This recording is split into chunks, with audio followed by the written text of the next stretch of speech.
nalobi lisusu nalula yo na motema ye bisika yo fanda moto afanda mote bisika ozali na motema ye bisika ofali na motema o moto mosusu te afanda wana ye mama yone obatelaka nga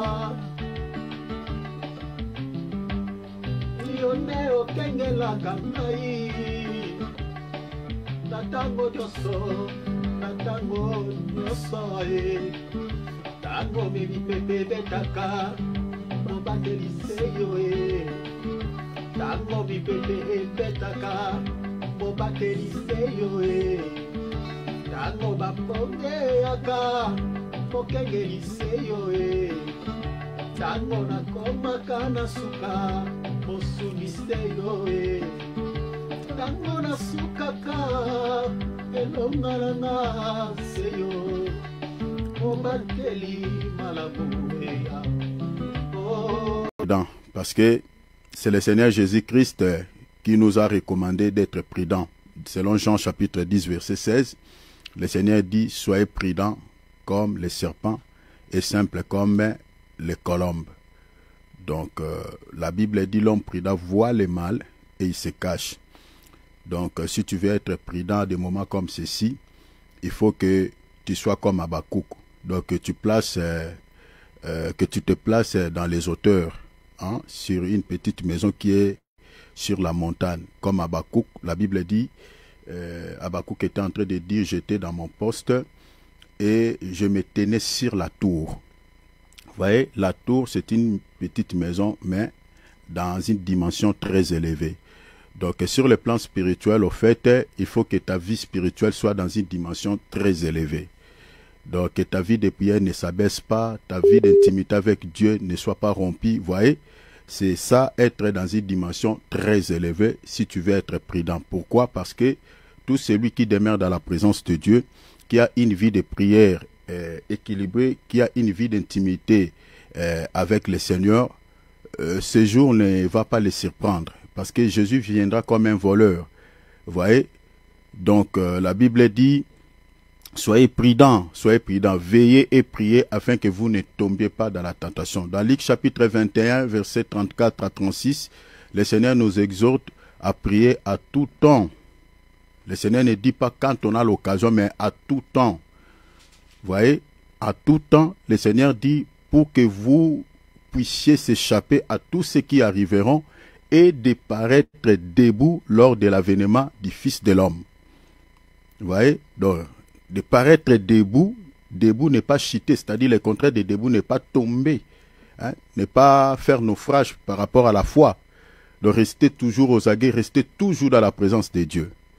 Pourquoi nous sommes en train de faire cette petite exhortation?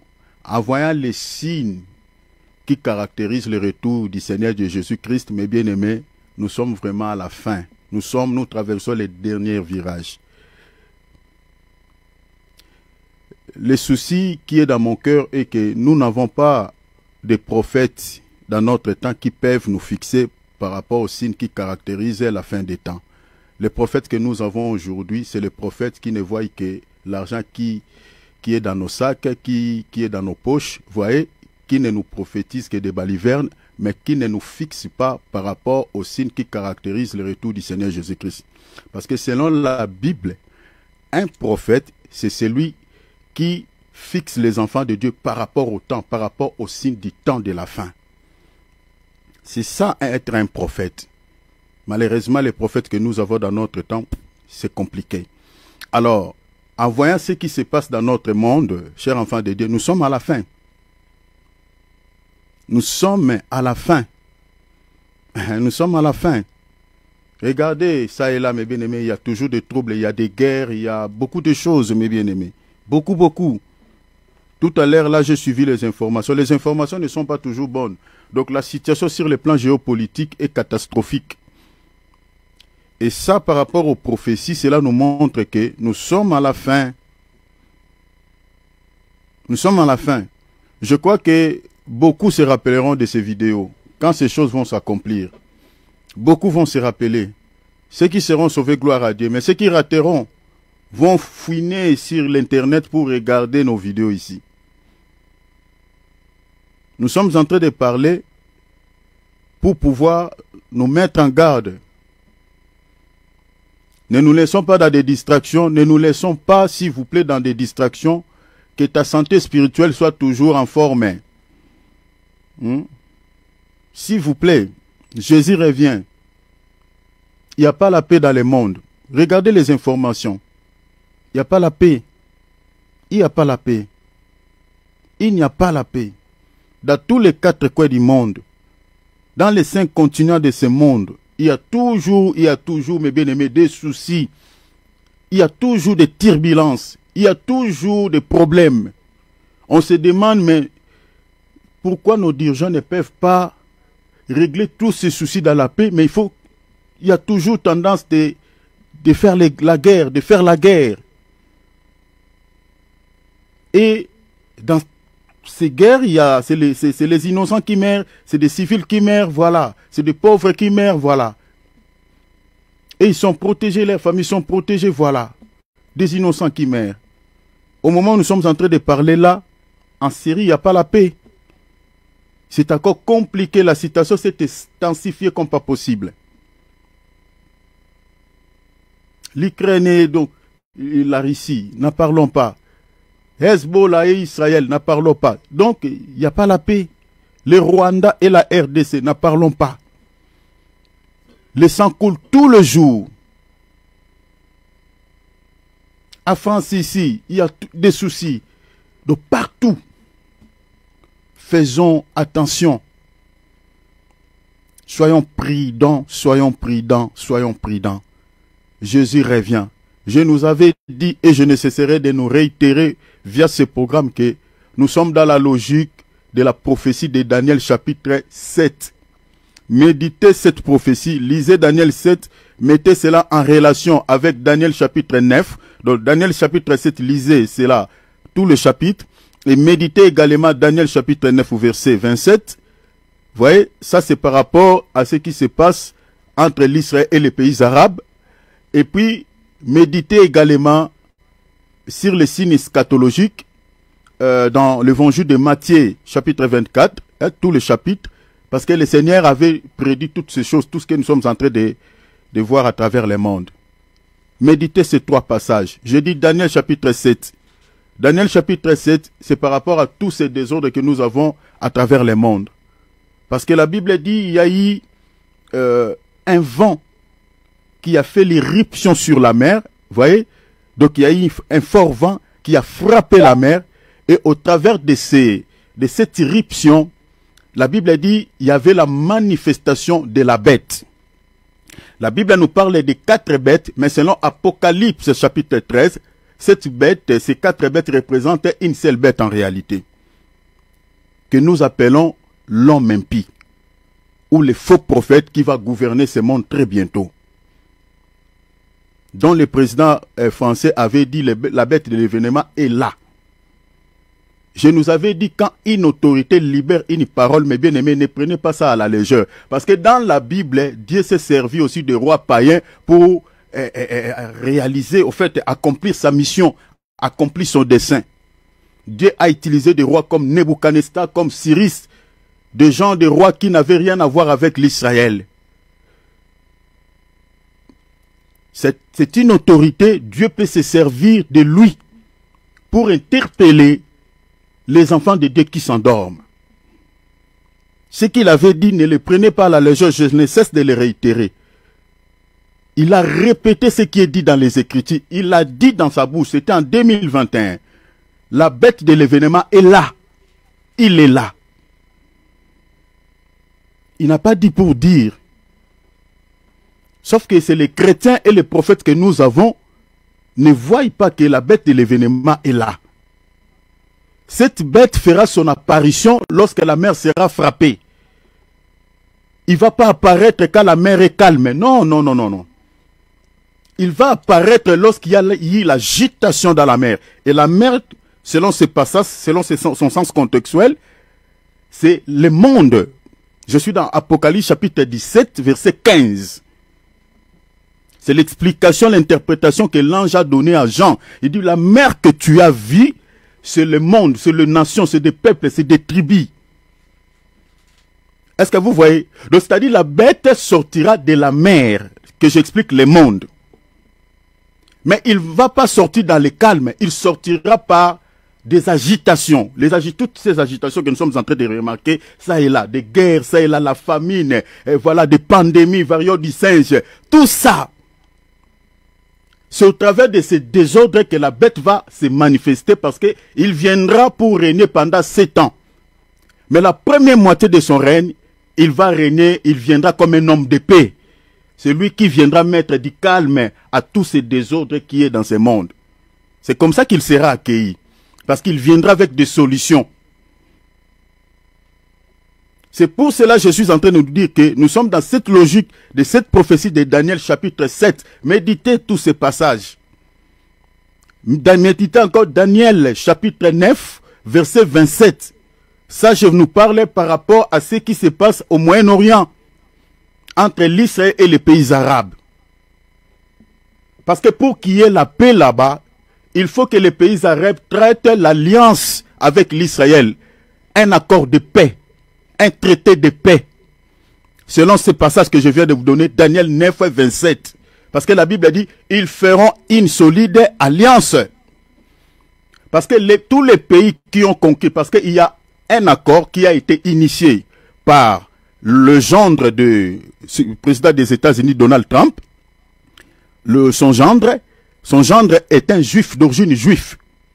Récemment, ici, je vis même dans une information, il a nommé, je crois, le père de son gendre, l'ambassadeur, je crois, en France, si je m'abuse, l'ambassadeur. Donc, l'accord de paix, on appelle ça les accords d'Abraham. Cet accord a été initié par son gendre et Donald Trump. Est-ce que vous voyez?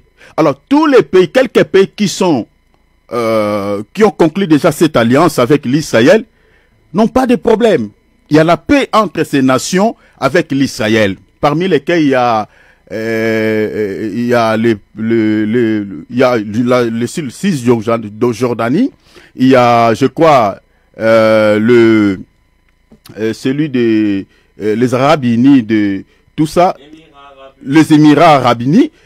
Il y a quelques pays, je crois, il y a aussi l'Égypte, tout ça, qui fait partie de cet accord. Et il n'y a aucun souci. Et il y a d'autres pays comme de poids lourds comme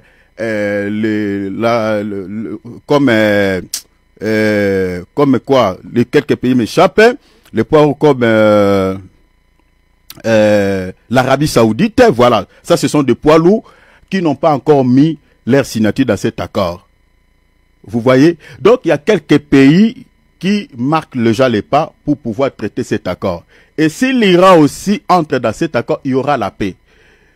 Et si tous les pays arabes traitent cet accord, parce que pour qu'il y ait la paix, la seule solution qu'on va proposer à tous ces pays-là, de pouvoir conclure l'alliance avec l'Israël au travers de ces accords que nous appelons les accords d'Abraham. Donc ça, nous sommes dans la logique de la prophétie de Daniel 9, 27. Je crois que si le Seigneur nous donne le temps, on reviendra pour nous expliquer cela par rapport aux prophéties. Et méditez encore Matthieu chapitre 24, tous les chapitres. Chers enfants de Dieu, Jésus est tout proche à la porte. Je ne cesse de nous interpeller par rapport à cela parce que les signes sont visibles. Les signes sont palpables. Restons aux aguets, restons dans la prière, restons dans la méditation et dans la crainte du nom du Seigneur. Dans une vie de sainteté de tous les chrétiens. Parce que l'ennemi sait que c'est par la prière que nous renversons ses desseins. Que c'est par la prière que nous les combattons. Voilà pourquoi le diable sème beaucoup de la lourdeur dans l'esprit de plusieurs chrétiens. Il pousse beaucoup de chrétiens dans des distractions. Parce que quand la distraction prend place dans l'esprit, d'un enfant de Dieu, c'est ça ce qui sème la lourdeur. Beaucoup de chrétiens n'arrivent pas à prier à cause de cela. À cause de cela. Parce que beaucoup se laissent entraîner trop dans des distractions. Et quand on veut prier Dieu, ça devient comme du fitness. Ça devient tout un problème. C'est ça le stratagème de l'ennemi. Chers enfants de Dieu, faisons attention. Nous allons demander à Dieu qu'il nous donne la force. Tout ce qui se présente comme obstacle pour notre vie de prière, pour notre vie d'intimité avec Dieu, que le Seigneur puisse nous débarrasser de cela. Beaucoup de chrétiens aujourd'hui sont souvent surpris par certains malheurs, par certains soucis. Des fois on dit, Seigneur, pourquoi tu ne nous as pas révélé? Des fois on dit comme ça, Seigneur, pourquoi on est surpris de tels soucis? Parce qu'il y a certains problèmes qui nous accablent, qui viennent tout droit de l'enfer, qui viennent tout droit de l'ennemi. Et pendant que ces problèmes étaient là en train de, voilà, l'ennemi était là plutôt en train de nous créer des soucis, le Seigneur ne nous dit rien. Des fois on est surpris, déjà on est par terre, l'ennemi nous a déjà terrassés, nous a renversés, il a déjà volé nos bénédictions. Des fois on commence à condamner Dieu, Seigneur, pourquoi tu as fait ainsi? Pourquoi tu ne nous as pas révélé? Des fois le Seigneur nous révèle nos ennemis, peut-être quand on commence à s'approcher, bien aimé. J'aimerais nous dire ceci. Ici, je suis en train d'interpeller tous les chrétiens. Bien aimé, écoute-moi bien. Cela va te permettre de bien prier. Dieu a toujours eu raison. Dieu a toujours eu raison. Nous sommes souvent touchés par les attaques de l'ennemi parce que des fois, on ne respecte pas certains principes que Dieu a mis à notre disposition. Dieu ne révèle pas aux gens certaines choses comme ci, comme ça. Non. Dieu nous révèle des choses où, si par exemple nos ennemis se complotent contre nous, Dieu nous révèle leurs stratagèmes si nous avons aussi une vie d'intimité avec lui. Tout celui qui a une vie d'intimité avec Jésus, Jésus lui révèle aussi les stratagèmes voilà, de ses ennemis. Si tu n'as pas une vie d'intimité avec Dieu, Dieu ne te révélera pas. Tes ennemis peuvent se comploter contre toi et ils t'atteindront. Jérémie 33, verset 3.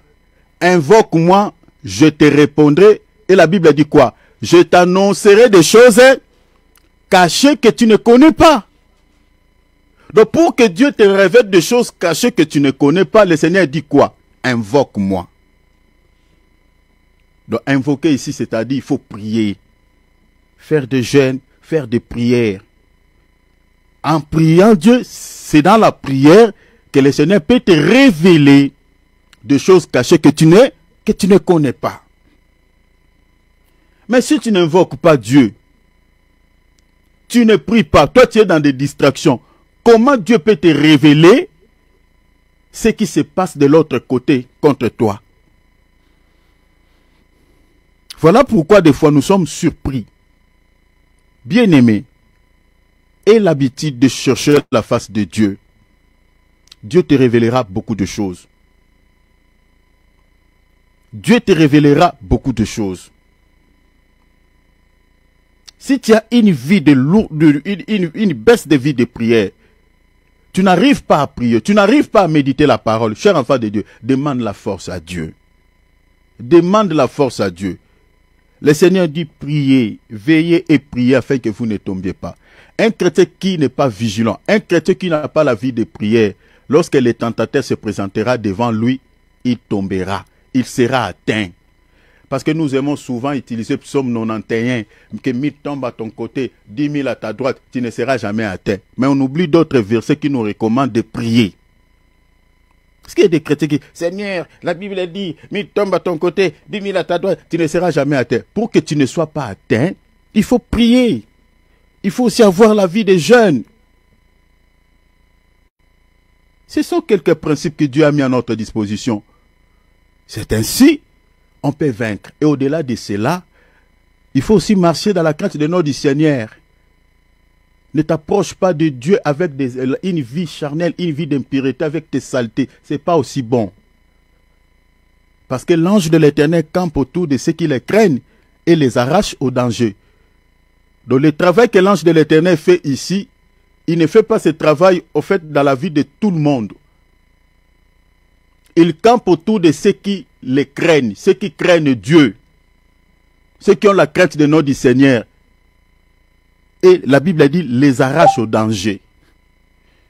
Donc si tu veux bénéficier de la protection de l'ange de l'Éternel dans votre vie, il faut aussi s'assurer que tu marches dans une vie qui honore Dieu. Donc vous voyez, ce sont des passages bibliques que Dieu a mis à notre disposition si nous voulons bénéficier de sa protection, si nous voulons vaincre dans les combats spirituels, que nous ne soyons pas atteints par l'ennemi. Parce que le monde est sous la prise du malin. Malheureusement, beaucoup ignorent. Beaucoup ignorent. Beaucoup ignorent. Je suis désolé, beaucoup ignorent. Il y a des gens qui vivent dans ce monde comme si le diable n'existait pas, les démons n'existaient pas. Les gens font n'importe quoi. Les gens se laissent eux-mêmes entre les mains de l'ennemi. J'avais suivi en passant sur TikTok un sataniste qui est en train... Il y a des gens qui consultaient ces satanistes-là, c'est au fait ces féticheurs, mais qui est en train de dire aux gens, il dit, mais vous vivez dans ce monde comme si, voilà, comme si il n'y a pas des influences. Un féticheur, mais qui dit aux gens que les démons existent, les sorciers existent. Donc si vous n'avez pas la protection, il est en train de dire aux gens qui le consultent que vous serez atteints. Un sorcier, un féticheur, qui dit aux gens comme ça? Donc il leur demande à ces ouailles de pouvoir chercher la protection vers l'ennemi. Vous imaginez? Mais sauf que certaines personnes ignorent le monde sur lequel nous vivons est gouverné par le monde spirituel. C'est le monde spirituel qui commande le monde physique. Donc si vous n'avez pas un lien dans le monde spirituel, bien aimé, c'est compliqué. Vous serez atteint, vous serez touché. La raison pour laquelle dans ce monde, il y a des gens qui appartiennent à Dieu, il y a des gens qui appartiennent à Satan. Donc chacun veut toujours se lier, avoir un lien avec le monde des esprits. Si tu n'as pas un lien avec le monde des esprits, quand un esprit s'attaquera à toi, qui va te protéger? Maintenant, comme nous sommes enfants de Dieu, nous devons avoir un lien avec notre Dieu, qui est aussi un esprit, qui est l'esprit supérieur, qui est le roi de tout esprit. Et c'est par la prière, par des jeûnes, on peut avoir une vie d'intimité avec Dieu. Et quand le diable se présentera devant nous, bien aimé, nous allons vaincre.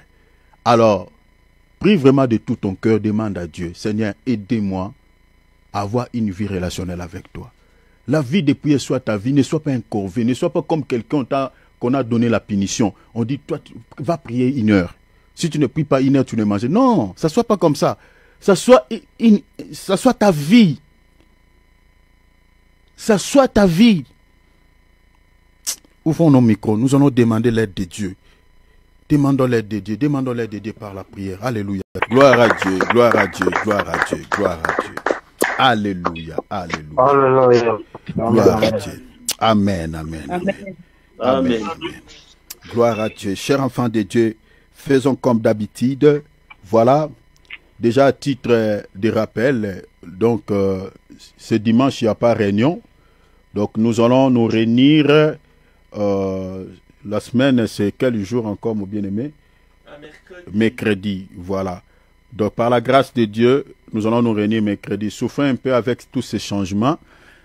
Voilà, comme la Bible nous le recommande, que l'occasion soit favorable ou non, prêche l'évangile. Donc, voilà, il y a des fois, l'occasion ne permet pas de pouvoir se réunir peut-être ces jours-là, mais on essaie de pouvoir créer pour que nous puissions nous retrouver encore autour de ce temps de prière et de partager quelque chose. Donc, la semaine prochaine, la réunion ne sera pas jeudi, mais mercredi.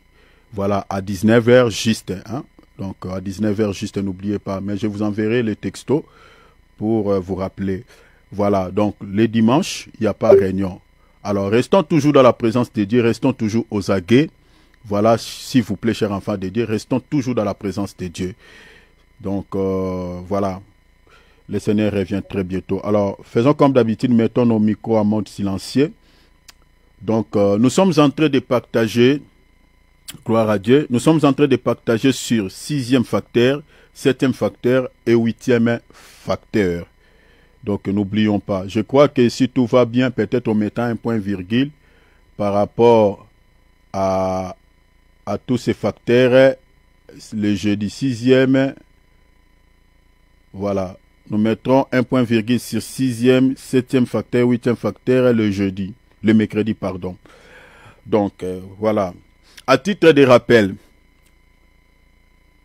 le 6e facteur que nous sommes en train de partager est intitulé les signes permettant d'identifier ou qui nous permettent d'identifier un vrai serviteur de Dieu par opposition à un faux prophète. Vous voyez, ça c'est le 6e facteur. Et le 7e facteur, nous l'avons intitulé les indices. Les indices qui caractérisent le faux prophète ayant touché à la magie. Nous sommes en train de vous révéler les indices qui caractérisent le faux prophète ayant touché à la magie. Parce que nous avons plusieurs catégories de faux prophètes. N'oubliez pas cela, chers enfants de Dieu. On en a plusieurs catégories.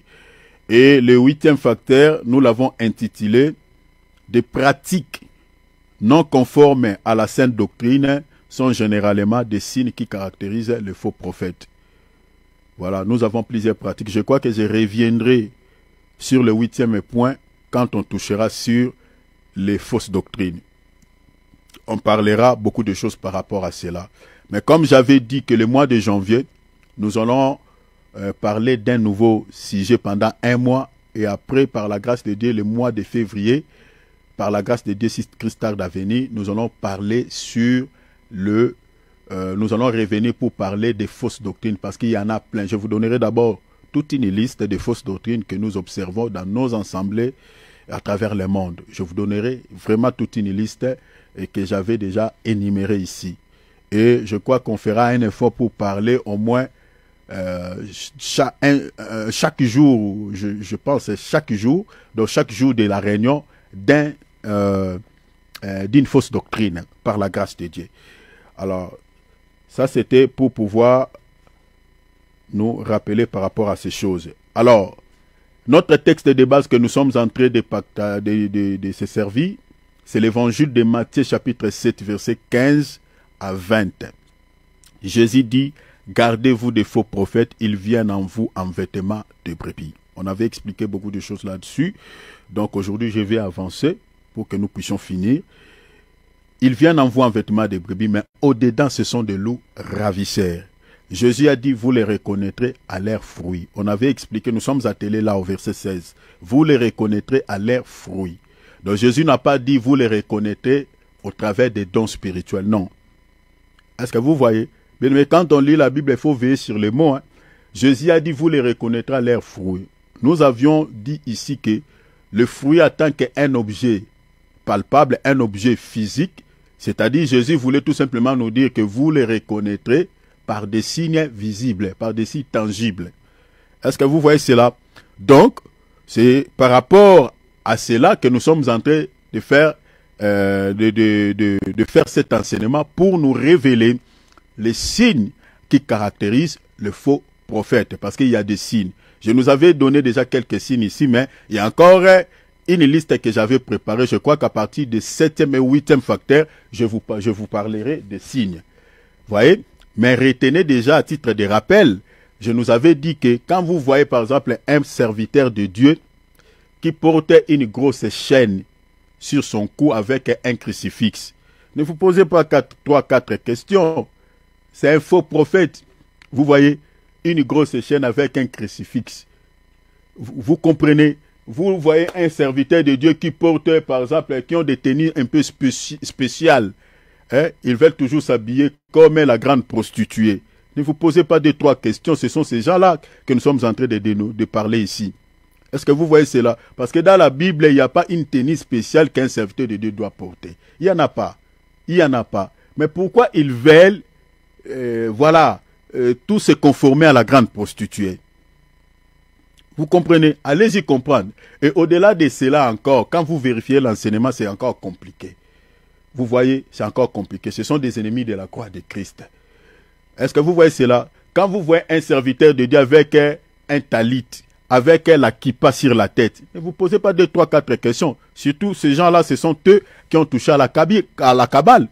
Parce qu'ils ne vous disent pas pourquoi ils portent des talits, pourquoi ils portent des kippas, pourquoi ils portent des grosses chaînes avec des crucifixes, pourquoi ils veulent toujours s'habiller au même pied d'égalité que les prêtres catholiques, avec des toges, avec des chemises un peu en col Mao, avec des cols cléricaux. Pourquoi ils veulent toujours s'habiller comme ça? Pourquoi ils veulent tenir des épées entre leurs mains? Est-ce que vous voyez? C'est par rapport à tous ces signes-là que nous sommes en train de vous dire que ces gens-là, ce sont eux qui sont les faux prophètes. Et au-delà de cela, dans toutes les ensembles où vous voyez, on vend l'huile, il y a des petites boutiques, des mini-boutiques.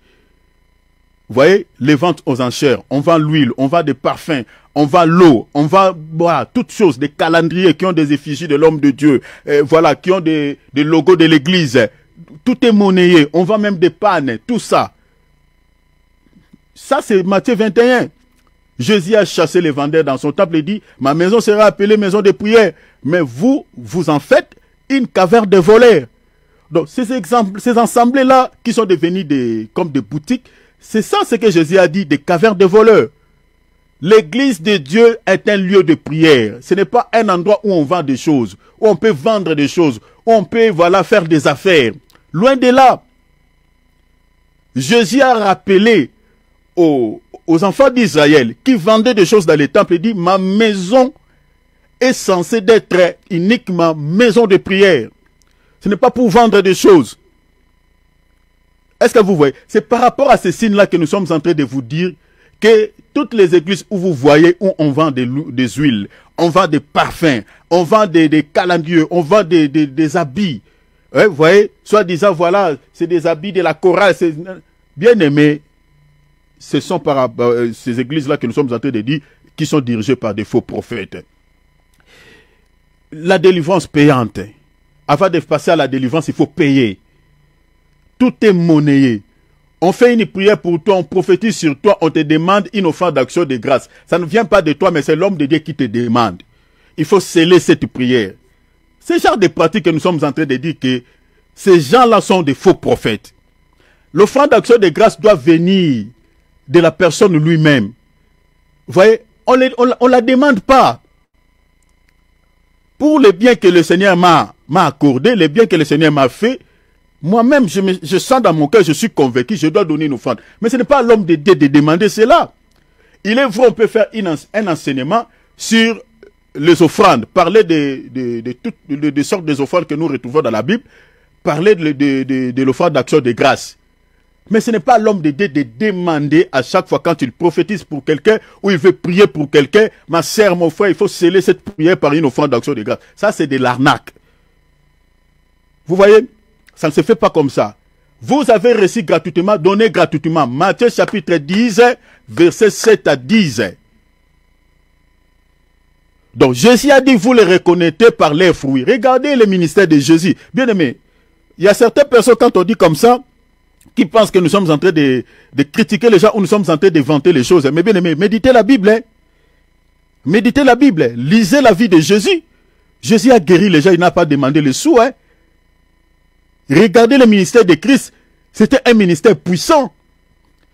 Jésus a prié pour les malades. Nulle part vous verrez Jésus a demandé une offrande d'action de grâce. L'apôtre Paul dit, soyez mes imitateurs comme moi-même je suis imitateur de Christ. Donc notre imitateur c'est Jésus et les apôtres. Si Jésus a prié pour les malades, il a ressuscité même les morts. Il n'a pas demandé les sous. Mais pourquoi seulement, entre guillemets, soi-disant ces ministres, ils demandent des sous, ils demandent aux enfants de Dieu de l'argent pour prier pour eux. au-delà de cela, il y a des consultations prophétiques payantes. Bien aimé, moi je connais pas mal de... Je vais vous citer, je suis membre de l'église. Hein. Je connais des églises, mais bien aimé, où les consultations prophétiques sont payantes. Mais on voile cela par un langage, voilà, quand tu viens dans la consultation prophétique, il faut que tu amènes une offrande d'action de grâce. Et il y a des versets qu'on donne. Vous voyez, des versets comme dans l'Ancien Testament, comme quand Saül voulait se rendre pour aller consulter Samuel pour les ânesses de son père qui étaient perdus. Et son serviteur lui dit, il faut que tu amènes quelque chose parce qu'on ne peut pas voir les prophètes de Dieu les mains vides. Ils utilisent de tels versets, sans pour autant chercher à comprendre la portée de ces écritures dans les Tanakh, parce que nous sommes dans l'ombre.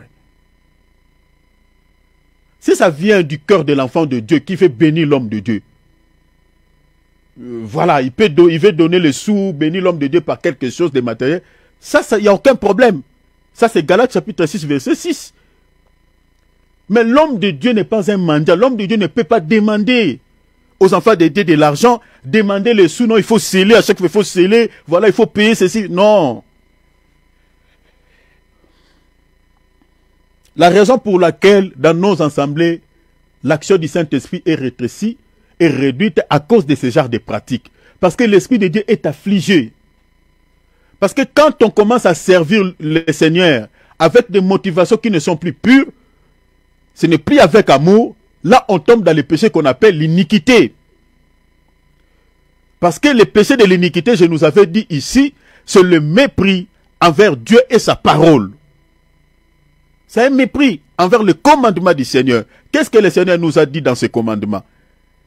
De demander aux enfants de Dieu, à chaque prière, il faut sceller par une offrande d'action de grâce. Le Seigneur n'a pas dit ça. Il a dit tout simplement, vous avez reçu gratuitement, donnez gratuitement. Mais si ça vient dans le cœur de l'enfant de Dieu, de te bénir, il n'y a aucun problème. Toi, tu n'as pas demandé. Mais si on commence maintenant à servir Dieu avec des motivations qui n'est pas pire, ma sœur, tu vois, tout ça, il faut sceller cette prophétie, il faut sceller cette prière par une offrande de provocation, par une offrande, voilà, une offrande bien secouée, et ça, ce n'est pas bien. L'Esprit de Dieu est affligé. Voilà pourquoi on nous demande de l'argent, de sceller, de prière avec des offrandes, de donner des offrandes de provocation, et rien ne change dans nos vies. Dieu n'est pas dans ces choses, Dieu n'est pas dedans. Vous les reconnaîtrez à leurs fruits. Faisons attention, chers enfants de Dieu, faisons attention. Je l'ai dit et je le reprends ici, le nombre de faux prophètes sont considérablement très élevé par rapport au nombre de vrais prophètes. Jésus, par rapport aux vrais prophètes, il dit dans l'évangile, je crois, de Matthieu, la moisson est grande, mais il y a quoi? Peu d'ouvriers. Est-ce que vous voyez cela? Hein? Rappelez-vous, non? 1 Corinthiens chapitre 3, verset 9, l'apôtre Paul dit, nous sommes ouvriers avec Christ. Vous voyez? Donc les ouvriers dont le Seigneur parle là-bas, il parle de ses ministres. La moisson est grande. La moisson ici, c'est le champ de Dieu, les églises de Dieu. Il dit, la moisson est grande, mais il y a peu d'ouvriers. Hein? Comme il a dit aux disciples, vous êtes entrés dans le champ que vous n'avez pas semé. D'autres ont semé, vous êtes entrés pour moissonner. Donc, la moisson, c'est l'église du Seigneur. Mais nous avons peu de serviteurs. La moisson est grande, mais les serviteurs authentiques qui travaillent avec Dieu, comme Paul a dit dans 1 Corinthiens chapitre 3, verset 9, il y a peu d'ouvriers. Mais regardez dans la Bible, quand on parle au sujet des faux prophètes, on parle toujours de plusieurs. Le Seigneur a dit, plusieurs faux prophètes se lèveront. Même les apôtres, ils ont repris la même chose. Bien aimés, toutes les églises où vous voyez là, Jésus, comme là nous sommes, demain c'est le dimanche. Vous allez entendre les tam-tams, les guitares, la musique, ça et là. Bien aimé, tous ceux qui disent Seigneur, Seigneur n'entreront pas dans le royaume. Ce n'est pas tous ceux qui disent Seigneur, Seigneur là, qui sont des ministres de Dieu. Il y a certaines églises, beaucoup des églises au fait, qui sont dirigées par des faux prophètes. Et si vous êtes dans une église qui est dirigée par un faux prophète, bien aimé, votre salut est en jeu. J'avais beaucoup parlé par rapport à cela, parce que Jésus a dit dans le verset 17, il dit, tout bon arbre portait de bons fruits. Mais les mauvais arbres portaient de mauvais fruits. Un bon arbre, c'est l'image d'un vrai serviteur de Dieu. Et un vrai serviteur de Dieu ne peut pas dégager de mauvaises œuvres. ne peut pas se retrouver dans des fausses doctrines, parce que les bons fruits ici parlaient de la bonne nouvelle, parlaient de bonnes œuvres, parlaient de bonnes actions, parlaient de la saine doctrine. Est-ce que vous voyez cela? Mais les mauvais fruits, c'est des fausses doctrines, un faux enseignement, des fausses pratiques. C'est ça ce qu'on appelle les mauvais fruits. Ne soyons pas des chrétiens sentimentaux, chers enfants de Dieu, soyons comme des Béréens. Soyons comme des Béréens. J'ai dit, mes bien-aimés, nous sommes encore sur la terre. Un jour, si Christ tarde à venir, nous allons passer. Mais on se rappellera, soit ici, soit dans l'au-delà, de tout ce que nous sommes en train de dire. Moi, votre frère qui vous partage ces choses, bien-aimé, je le fais avec une motivation pure. Je n'attends rien. Je n'attends rien après cela. Je le fais que par amour. Parce qu'il y a des âmes qui meurent, mais bien-aimés, et qui pleurent en enfer. Leurs âmes sont en enfer. Il dit, Seigneur, moi je croyais que j'étais dans une bonne église. Moi je croyais que mon pasteur était un vrai serviteur. Le Seigneur est en train de lui dire, toi tu croyais que ton pasteur était un vrai serviteur, hein? Tu étais dans une bonne église, ok. Mais tu avais une Bible, pourquoi tu ne méditais pas ta Bible? Pour vérifier ce qu'on te disait. Soyons comme des Béréens. Nous avons aujourd'hui des chrétiens qui n'ont pas la connaissance de Jésus. Bien-aimé, mais tu es chrétien par rapport à quoi? Tu es chrétien, mais tu n'as pas la connaissance de ton maître, de ton Seigneur. Tu ne connais pas Jésus. La Bible dit, les chrétiens de l'église de Bérée étaient différents des chrétiens de l'église de Thessalonique. Ils examinaient la Bible, dit chaque jour les Écritures. Josué 1:8, médite le jour et nuit pour agir, pour obéir fidèlement à tout ce qui est écrit. Ils vérifiaient. La Bible a dit pourquoi? Pour voir si ce qu'on leur disait était conforme aux Saintes Écritures. Pourquoi les chrétiens ne vérifient pas aujourd'hui aux Saintes Écritures? Ne vérifient pas ce qu'on leur dit. Mais bien aimé, un jour nous allons nous rappeler. Mais ma prière est que nous soyons tous sauvés. Ça c'est ma prière et l'objectif de ce programme. C'est très important. Parce que les faux prophètes sont nombreux. Sont nombreux. Ce sont des gens normaux, je le dis toujours. Hein. Les gens que nous appelons daddy, papa, tout ça, qui nous font de beaux sourires. On mange avec eux, on cause avec eux. Faisons attention. En termes d'Isali, mes bien-aimés, enlevons des sentiments. Enlevons, ne joue pas avec ça. Alors, les signes, le premier signe qui caractérise une assemblée chrétienne authentique, comme je nous avais promis, dirigée par un ministre sincère, est celle qui est fondée sur 4 piliers principaux selon la Bible. Je réponds pour ceux qui écrivent. Je dis ceci. Le premier signe, parce que je parlais d'une église, d'une assemblée de Dieu, qui est dirigée par un ministre sincère, un ministre authentique mandaté par le Seigneur. Je dis que cette église-là est fondée sur 4 piliers principaux que nous retrouvons dans la Bible. Parmi ces piliers, 1, nous avons la communion fraternelle. 2, nous avons la fraction du pain. 3, nous avons l'enseignement ou la sainte doctrine. Et en dernier lieu, nous avons la prière. Mes bien-aimés, la famille de mon père, je vous aime beaucoup. Je suis en train de nous adresser ceci. Notez, si vous avez un calepin, notez ce que je suis en train de dire. C'est capital pour notre salut, c'est capital pour notre foi. C'est capital. Ce que je suis en train de dire ici, bien-aimé, c'est tellement capital par rapport à notre salut. Parce que dans une église où vous ne voyez pas ces 4 piliers dont on fait mention ici, chers enfants de Dieu, prenez vos jambes à votre cou, quittez, sortez de cette église. Sortez. C'est une église qui est dirigée par un faux prophète. Sortez. Je suis en train de dire que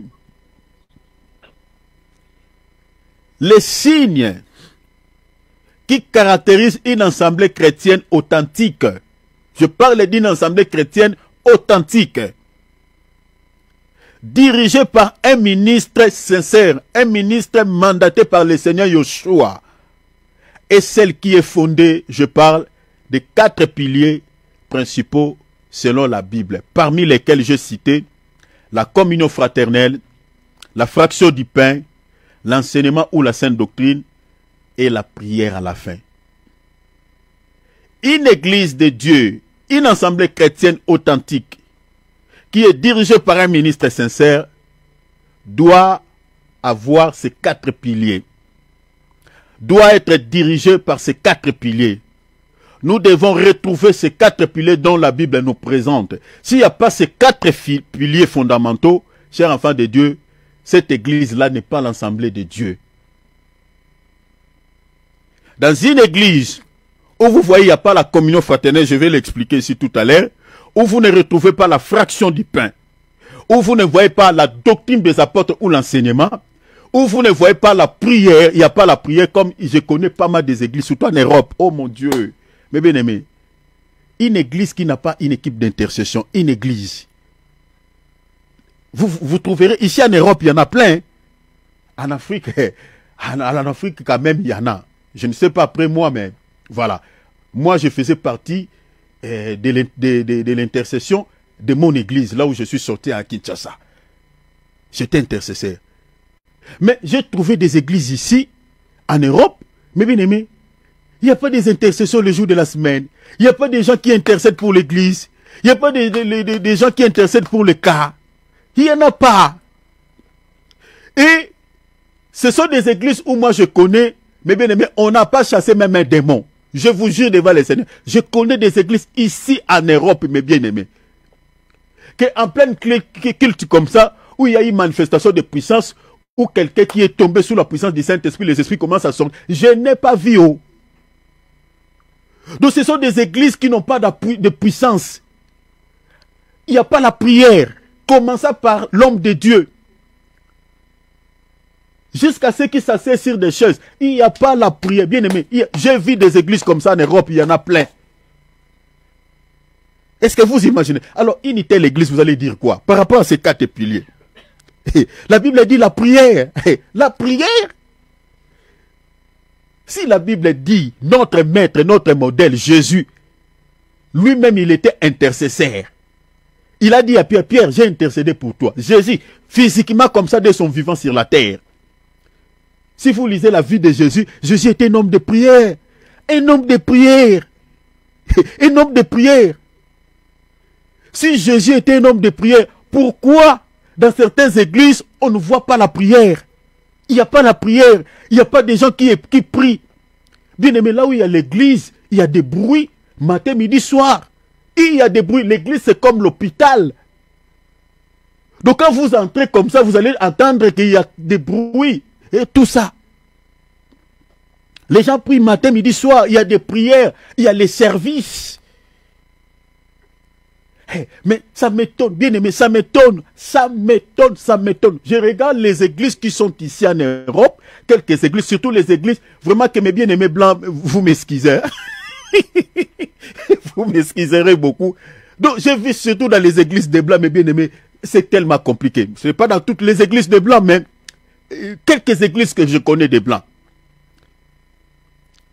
Mais bien-aimés, c'est tellement froid, c'est froid. Et retenez, dans une église où il n'y a pas la prière, cher enfant de Dieu, c'est un QG des occultistes et des sorciers. C'est là où le diable envoie souvent ses émissaires, ses agents. Pourquoi? Pour bloquer la vie de certains chrétiens, de certains enfants de Dieu qui sont dans cette église-là. Ce sont des églises, mes bien-aimés. Si vous priez dans une église où il n'y a pas, mes bien-aimés, la vie de prière, il ne faut pas témoigner quand Dieu te bénit. Hein. Ne témoigne pas pour témoigner. Sinon, tu auras des combats après ce témoignage comme pas possible. Tu vas regretter pourquoi tu avais témoigné. Si vous priez dans une église où il n'y a pas la vie de prière, il n'y a pas les équipes d'intercesseurs, des gens qui intercèdent pour l'église, il n'y en a pas. Bien aimé, quand Dieu te bénit, garde ton témoignage. Parce que souvent les églises où il n'y a pas la prière, c'est là où les sorciers viennent se cacher. Il y a plein de serpents. Donc je parle de 4 piliers. Je dis la communion fraternelle, la fraction du pain, l'enseignement ou la doctrine, et puis la prière. Lisons l'Écriture, lisons Actes 2, chapitre 41 et 42, lisons. C'est là où j'ai récupéré ça. Regardez, la Bible dit, ceux qui acceptèrent sa parole furent baptisés, et en ce jour-là, le nombre des disciples, regardez le nombre des disciples, s'augmentant d'environ 3000 âmes. Maintenant, le verset 42, c'est là où nous avons récupéré ces 4 piliers. La Bible dit, ils persévéraient dans l'enseignement, des apôtres, 2, dans la communion fraternelle, 3, on dit dans la fraction du pain, et 4, dans les prières. Est-ce que vous voyez? Ils persévéraient.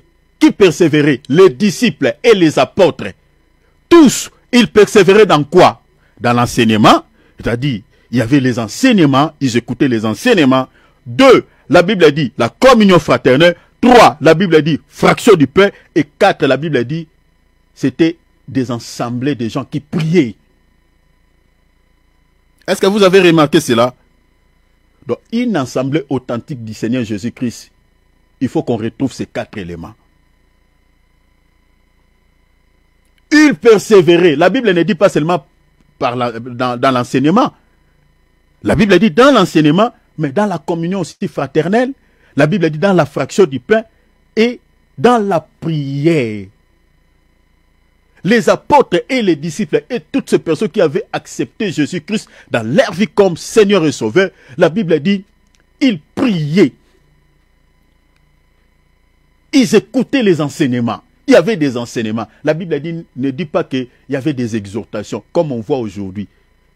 Les gens vont venir dans leurs assemblées locales. C'est dimanche. Mais pour écouter quoi? Les enseignements. Une exhortation. Aujourd'hui, l'homme de Dieu peut-être n'est pas même dans la maison. Il est sorti peut-être avec sa femme, il est allé se promener, il est allé se détendre un tout petit peu, boire un peu du coca, je ne sais où. Il n'a pas le temps de méditer. Il y a des hommes de Dieu qui n'ont pas le temps de lire la Bible, qui n'ont pas le temps de faire des enseignements. Parce que faire un enseignement, bien aimé, il faut disposer un temps. Alors, il y a certains serviteurs de Dieu qui n'ont pas le temps. Qui n'ont pas le temps. Il y a certains qui lisent la Bible, mais bien aimé, à plein kilt. Regardez, vous tomberez sur certaines vidéos comme ça. Vous voyez un homme de Dieu, pendant que les gens adorent, lui n'adore pas. Lui là, son bout de papier. Que Dieu nous sauve. Je rigole, mais ça me fait mal. Regardez, mes bien-aimés, demain c'est dimanche. Regardez surtout ceux qui mettent leurs vidéos en ligne. Vous tomberez sur certaines vidéos, vous voyez l'homme de Dieu, pendant que les gens adorent, pendant que l'église prie. Lui ne prie pas, lui n'adore pas. Il est là, surtout ceux qui n'ont pas de bureau. Vous le voyez du haut de la chair avec son bout de papier, son stylo. Il est en train de noter 2-3 versets pour faire quoi? Une exhortation. Et c'est fini. Bien aimé, ça c'est jouer avec les âmes du Seigneur. Dans l'église de Dieu, on doit retrouver l'enseignement. L'enseignement. Parce qu'on est disciple de Christ, mais bien aimé, c'est par l'enseignement, pas par l'exhortation. Le Seigneur dit, allez faites de toutes les nations des disciples, enseignez-les. Bien aimé, sans l'enseignement, on ne deviendra jamais disciple de Christ. Alors, je vais parler d'abord de la communion fraternelle. J'ai énuméré 4 points concernant la communion fraternelle. Suivez-moi ici très bien. Je parle du premier point. Je dis, il y a au moins 4 points que j'ai énumérés concernant la communion fraternelle. Si vous avez le stylo, le calepin, notez. Je touche d'abord la communion fraternelle, je parlerai de la fraction du pain, et puis je toucherai sur l'enseignement, et puis sur la prière. Alors, bien aimés, suivez-moi très bien, s'il vous plaît, chers enfants de Dieu. La communion fraternelle, selon la Bible, trouve d'abord sa source envers le Seigneur, à travers les repas du Seigneur. Ensuite, elle se manifeste entre nous. Donc quand la Bible parle de la communion fraternelle, cela ne s'implique pas d'abord entre nous, non. Non. Quand la Bible parle de la communion fraternelle, mes bien-aimés, cela s'implique d'abord envers Dieu. C'est-à-dire, la communion fraternelle trouve, comme je viens de dire, trouve d'abord sa source envers les Seigneurs à travers le repas du Seigneur. Vous comprenez? Ensuite, elle se manifeste entre nous. Donc, c'est-à-dire, c'est une union avec le Seigneur et avec les chrétiens. C'est ça ce qu'on appelle la communion fraternelle. Je vous cite d'abord les 4 points que j'ai énumérés. Deuxième point, la communion fraternelle ne peut exister sans l'amour fraternel et l'unité de la foi. Bien aimé, soulignez cela. Soulignez cela. Parce que il y a certains ministres de qui parlent de la communion fraternelle, j'ai déjà écouté, mais des fois quand on regarde dans la Bible, on dit, est-ce que cet homme de Dieu, vraiment, est-ce qu'il avait vu ça aussi dans la Bible? Bien aimé, des fois c'est compliqué. C'est compliqué parce qu'il y a certains serviteurs de Dieu qui ne se limitent que, voilà, il faut se réunir, se mettre ensemble, voilà, n'abandonnez pas vos assemblées. La Bible dit, il est doux et agréable des fois de demeurer ensemble, voilà, parce que ça fait partie des 4 piliers, ça fait partie de la communion fraternelle, il faut se réunir ensemble. Comme nous sommes en train de se réunir là sur l'internet, donc il n'y a pas la communion fraternelle, c'est dit n'importe quoi. Il y a certains qui pensent que voilà, c'est de se réunir seulement dans un lieu, dans une assemblée. Ils se limitent à ce niveau. Mais non, la communion fraternelle, comme je viens de dire, trouve d'abord sa source envers le Seigneur. Avant d'être appliquée chez nous, c'est d'abord envers le Seigneur, la communion fraternelle. J'expliquerai pourquoi d'abord envers le Seigneur. Je suis en train d'énumérer d'abord les 4 points que j'ai relevés pour parler de la communion fraternelle. Alors, deuxième point, je dis, la communion fraternelle ne peut exister sans l'amour fraternel et l'unité de la foi. Notez cela, s'il vous plaît, chers enfants de Dieu. Donc, s'il n'y a pas l'amour fraternel, s'il n'y a pas l'unité de la foi, mes bien-aimés, on ne peut pas parler de la communion fraternelle. Là où il n'y a pas l'amour fraternel, là où il n'y a pas l'unité de la foi, mes bien-aimés, il n'y a pas non plus la communion fraternelle. Ça, c'est deuxième point. Donc, sans amour et unité de la foi, la communion fraternelle reste impossible dans l'Église. Retenez cela. Troisième point. La communion fraternelle est liée à une marche dans la lumière et à la purification du péché par le sang de Jésus-Christ. Ça, c'est le troisième point. Je dis, la communion fraternelle est liée à une marche dans la lumière et à la purification du péché par le sang de Jésus-Christ. Quatrième point et dernier point, elle implique également de manière pratique de porter le fardeau des uns, les uns des autres. Elle implique également de porter le fardeau les uns des autres. C'est ça la communion fraternelle. Mais, premier point, j'ai dit, la communion fraternelle trouve d'abord sa source envers le Seigneur. Je parle de 4 piliers qui caractérisent une église authentique du Seigneur Jésus-Christ dirigée par un ministre sincère. S'il n'y a pas ces 4 piliers, mes bien-aimés, cette église-là n'est pas de Dieu. Alors, suivez-moi ici très bien. J'ai touché d'abord le premier pilier. Je parle de la communion fraternelle. Et j'ai relevé 4 points par rapport à ces points. Alors, je dis que la communion fraternelle trouve d'abord sa source envers le Seigneur à travers les repas du Seigneur. Ensuite, elle se manifeste envers nous. Donc, la communion fraternelle, comme je viens de dire, c'est une union avec le Seigneur et avec les chrétiens. Pourquoi je suis en train de dire que la communion fraternelle, elle s'applique d'abord envers le Seigneur? Pourquoi je suis en train de dire cela? Parce qu'il y a bien des chrétiens qui pensent que la communion fraternelle s'applique seulement entre nous les chrétiens. Le Seigneur n'est pas dedans, non. En fait, si vous voulez comprendre cela, c'est comme la Bible dit, tu aimeras le Seigneur ton Dieu de tout ton cœur, de toute ton âme et de toute ta pensée. Et puis la Bible dit, le second commandement, tu aimeras ton prochain comme toi-même. Vous savez, si vous lisez Matthieu chapitre 22, je suis dans Matthieu chapitre 22, 37 à 39. Si vous lisez ce texte, vous allez penser peut-être, pourquoi le Seigneur a dit, tu aimeras d'abord le Seigneur, ensuite tu aimeras ton prochain. Parce que je suis allé là-bas pour vous expliquer pourquoi la communion fraternelle commence d'abord avec le Seigneur et puis elle s'applique ensuite envers nous. C'est pour ça que je suis allé là-bas.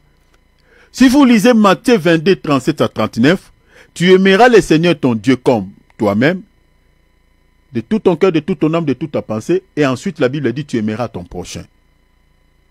Si vous n'avez pas l'œil pour voir, pourquoi on commence d'abord, il faut aimer le Seigneur, ensuite ton prochain, bien aimé, le Seigneur, en fait, voulait tout simplement dire, au travers de cet évangile, de Matthieu 22, 37, que tu ne peux pas en réalité aimer son prochain si tu n'as pas d'abord l'amour envers Dieu. C'est-à-dire l'amour que nous avons pour Dieu se manifeste sur la terre quand on aime son prochain. Est-ce que vous voyez cela? C'est ça en fait la pensée, que tu aimeras le Seigneur ton Dieu de tout ton cœur, de toute ton âme, de toute ta pensée. Et ensuite le Seigneur dit tu aimeras ton prochain comme toi-même. C'est-à-dire si toi tu aimes Dieu, tu dis que tu aimes Dieu. Tu as l'amour pour le Seigneur, tu aimes Dieu. Cet amour-là que tu as pour Dieu, ici sur la terre, il se manifeste lorsque tu aimes aussi ton prochain. Parce que Dieu, on ne le voit pas. Si toi tu dis que tu aimes Dieu, qui saura? Mais l'amour que tu as pour Dieu, l'amour que toi tu manifestes pour Dieu, tu nous dis que oui, toi tu aimes Dieu. Pour que nous sachions que toi tu aimes réellement Dieu ici sur la terre, le Dieu que nous ne voyons pas, le Dieu qu'on ne voit pas, il faut que nous voyons cet amour-là se manifester aussi quand tu aimes ton prochain. En d'autres termes, avant d'aimer son prochain, il faut d'abord commencer à aimer Dieu. Et l'amour que tu as pour Dieu, nous le voyons se manifester lorsque tu aimes ton prochain. Donc tout celui qui n'aime pas son prochain n'aime pas également Dieu. Donc quand on voit aujourd'hui les gens qui détestent les autres, mais qui se prétendent dire qu'ils aiment le Seigneur parce qu'ils les servent, parce qu'ils chantent pour le Seigneur, en réalité ces gens-là n'aiment pas Dieu. Tout ce qu'ils sont en train de faire pour le Seigneur, c'est du passe-temps. Ils sont en train de passer leur temps inutilement. Regarde, je vous donne une écriture. Lisons 1 Jean, l'épître de 1 Jean, chapitre 4, verset 20. Regarde ce que dit le texte. La Bible dit, si quelqu'un dit, j'aime Dieu, vous voyez, tu aimeras le Seigneur ton Dieu de tout ton cœur. Si quelqu'un dit que j'aime Dieu, et qu'il haïsse son frère, et qu'il déteste son frère dans le Seigneur, hein, ça j'ai ajouté, la Bible dit, c'est un menteur. C'est un menteur, un vrai menteur, escroc. Car celui qui n'aime pas son frère qu'il voit, comment peut-il aimer Dieu qu'il ne voit pas? Est-ce que vous avez vu ça? C'est pour cela que je dis, pour que l'on sache réellement que tu aimes Dieu ici sur la terre, parce que Dieu, on ne le voit pas, les signes révélateurs, selon la Bible, c'est que tu aimes ton frère dans le Seigneur. C'est ça les signes révélateurs. On ne voit pas Dieu. Maintenant, si toi tu aimes Dieu, les signes révélateurs de cet amour que tu as envers Dieu, nous les voyons quand tu aimes ton prochain.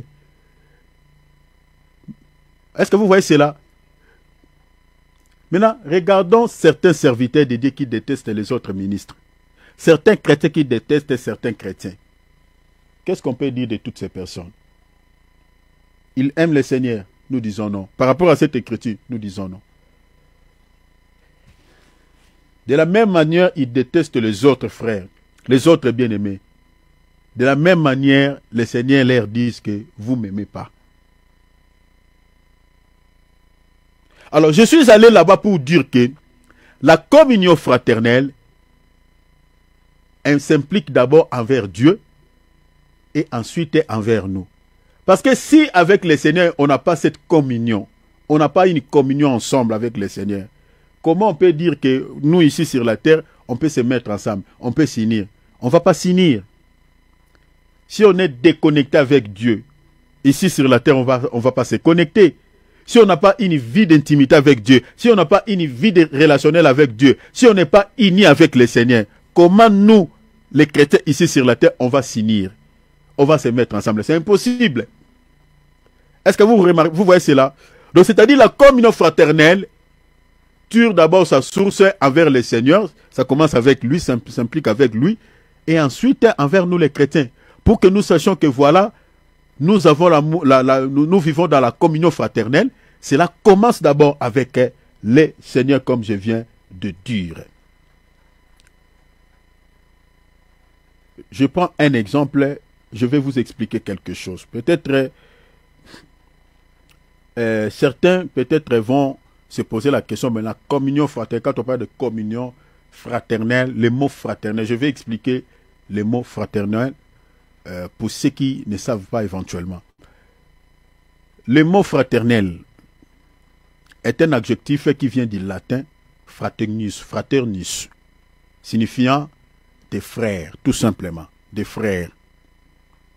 Il renvoie à l'idée de fraternité et peut avoir plusieurs significations. Mais nous, on se limite à ce niveau. On n'a pas besoin de donner toutes ces significations. Mais on se limite à ce niveau.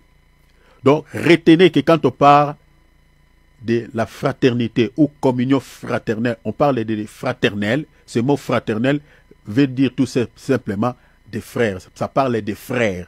Ça vient du latin fraternus. Fraternus.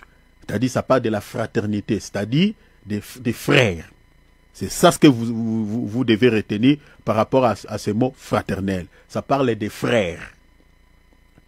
Je vous donne un exemple. Je vais vous donner des exemples dans des traductions de la Bible. Prenons Hébreux chapitre 11, verset 1er. Dans la traduction Louis II, on dit persévérer dans l'amour fraternel. Hein? L'amour fraternel. Mais regardez par exemple dans la traduction française courant, on dit quoi? Continuez à vous aimer les uns. Hein? Vous voyez, aimer. Hein? L'amour fraternel. Aimer les uns les autres comme quoi? Comme des frères. Donc, dans la traduction française courant, on remplace les mots fraternels par des frères. Est-ce que vous avez vu ça? Donc, quand on parle du mot fraternel, ça parle des frères. Ça parle de fraternis en latin. Alors, quand on dit l'amour fraternel, en un mot, l'amour fraternel désigne simplement une affection naturelle entre des frères. C'est un amour entre les frères, une affection entre les frères. Et donc, la communion maintenant fraternelle explique, comme je viens de dire, exprime l'unité. Vous voyez, ça c'est l'unité et l'amour entre les frères et sœurs dans le Seigneur. C'est ça ce qu'on appelle la communion fraternelle. Parce que la communion parle de l'unité, hein, de l'union, la communion. Vous voyez, on est unis, hein, l'union. C'est-à-dire la communion fraternelle, ça parle de l'unité. C'est pour cela que je dis que la communion fraternelle ne peut exister sans l'amour fraternel et sans l'unité de la foi. Est-ce que vous voyez cela? Alors, la communion fraternelle exprime l'unité de la foi et puis l'amour, vous voyez, entre les frères et les sœurs dans le Seigneur. Mais bien aimé, déjà, en regardant déjà ça, quand on regarde dans nos assemblées, mais bien aimé, on peut dire est-ce qu'il y a vraiment la communion fraternelle par rapport à l'explication que je viens de donner selon ces Écritures. Dans certaines églises, c'est tellement compliqué. C'est pour cela, l'enlèvement, c'est Dieu qui connaît ceux qui seront enlevés. Parce que beaucoup de nos assemblées, mes bien-aimés, on ne retrouve pas ces 4 piliers. On ne retrouve pas. Et je ne sais pas pourquoi les hommes de Dieu n'en parlent pas. Pourquoi ils ne prêchent pas ces choses. Nous avons des chrétiens qui n'aiment pas, certains chrétiens qui n'aiment pas certains chrétiens, qui n'aiment pas les autres. Des chrétiens qui ont des cœurs aigris. Mais bien aimé, si on a déjà des différends entre nous, si on a déjà des problèmes entre nous, mes bien-aimés, comment la communion fraternelle peut régner au milieu de nous? Parce que quand on parle de la communion fraternelle, cela exprime l'unité, l'amour entre nous, entre les frères. Est-ce que vous voyez cela? Ça parle de l'unité et l'amour entre les frères. Mais dans nos assemblées, là, mes bien-aimés, vous trouverez, il y a les commérages, il y a, vous voyez, songi, voilà, les commérages, il y a des calomnies, il y a, voilà, il y a ça, il y a des rapporteurs, il y a tout ça. Et les hommes de Dieu sont censés donner de tels enseignements pour que l'Église soit soit unie, les enfants de Dieu soient unis. Aujourd'hui, les chrétiens qui ont des moyens, qui ont des possibilités, parce que j'ai expliqué que la communion fraternelle, c'est aussi de porter les fardeaux les uns des autres. Mais en regardant nos assemblées aujourd'hui, c'est très compliqué. On ne retrouve pas tout ça. C'est très compliqué. Est-ce que vous voyez cela? Alors, je suis en train de dire que la communion fraternelle, d'abord, s'applique au Seigneur Jésus-Christ, trouve d'abord sa source au Seigneur, cela s'implique d'abord au Seigneur, et ensuite envers nous. Pourquoi j'ai dit cela? Parce que dans l'Église, le premier frère, c'est d'abord le Seigneur Jésus. Jésus est notre premier frère. Vous voyez? Donc quand on parle de la communion fraternelle, notre premier frère, c'est d'abord Jésus. Voilà pourquoi je dis que la communion fraternelle s'applique d'abord envers le Seigneur. Parce que si cela ne s'applique pas envers le Seigneur, ça sera impossible, ne va pas s'appliquer entre nous. Ça sera impossible. Ça sera impossible. Si on n'est pas uni avec le Seigneur, on n'a pas l'amour envers le Seigneur. Et comment cet amour, cette unité va régner au milieu de nous? C'est compliqué. Donc, le premier frère que nous manifestons cette communion, cette unité avec lui, c'est le Seigneur. Parce que le Seigneur est notre premier frère dans l'Église. Je suis dans Romains chapitre 8, verset 29.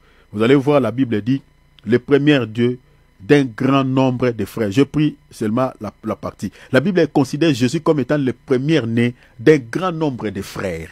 Et les frères du Seigneur, c'est nous l'Église.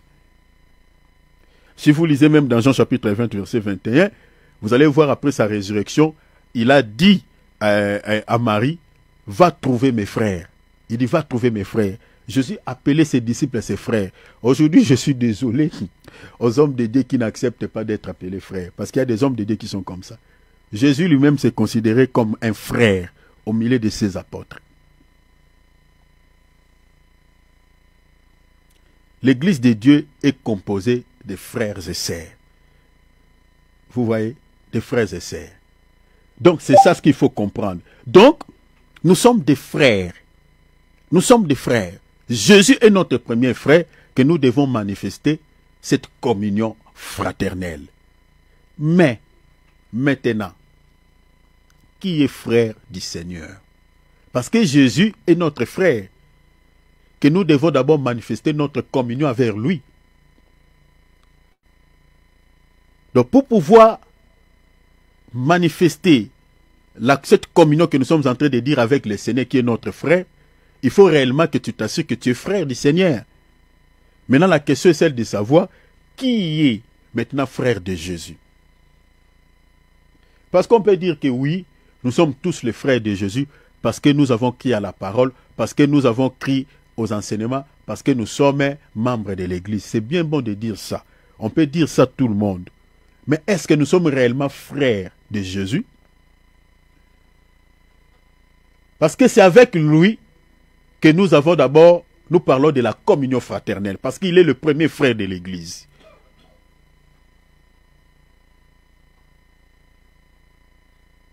Regardez, qui est frère du Seigneur? Lisons l'Écriture. Matthieu chapitre 12, verset 49, verset 50. Parce que si tu n'es pas frère de Jésus, vous ne pouvez pas avoir on ne peut pas parler de la communion fraternelle entre le Seigneur et vous. On ne peut pas parler. Nous parlons de la communion fraternelle entre le Seigneur et ses frères. Parce que quand on dit communion fraternelle, comme je viens de dire, c'est l'unité et l'amour qui règne au milieu des frères. C'est ça ce qu'on appelle la communion fraternelle. Alors le premier frère que nous sommes unis avec lui, que nous manifestons notre amour envers lui, c'est le Seigneur d'abord.